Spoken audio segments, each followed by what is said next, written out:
La Campana was, in times past, one of the most dangerous neighborhoods, in the most dangerous city, in one of the most dangerous countries in the world, El Salvador, known as the murder capital of the world. The homicide rate in El Salvador in 2015 was higher than that of any country on Earth and more than 20 times higher than in the U.S. However, currently, La Campana feels quite safe, largely due to the police presence. Gang-related murders in El Salvador have plummeted to their lowest levels this century, and almost everyone attributes this to Nayib Bukele, the president of El Salvador.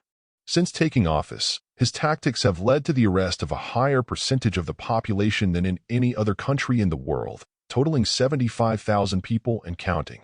Most citizens of El Salvador love Bukele, with his approval rating reaching as high as 92%, and envy from almost every other Latin American leader who is now beginning to copy his policies. However, for some, this miracle comes with a high cost in terms of civil liberties. The future of El Salvador and Latin America is at a turning point, questioning whether freedom should be the price to pay for security. In 2019, Nayib Bukele won the presidential election in El Salvador, ending a long period when only two parties managed to come to power.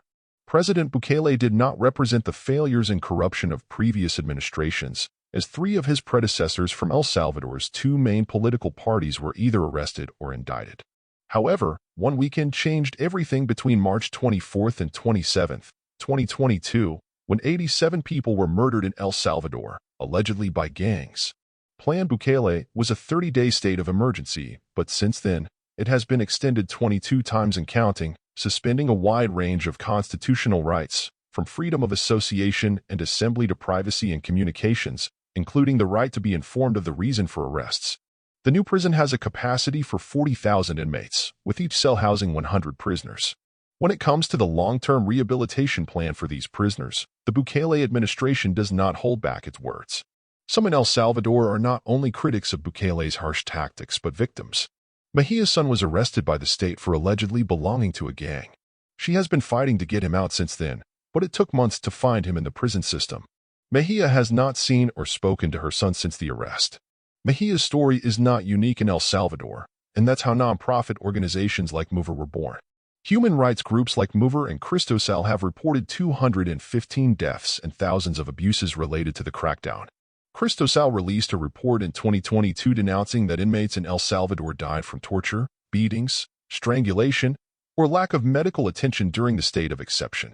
Many NGOs claim that Salvadorans live in as much fear today as before the state of emergency.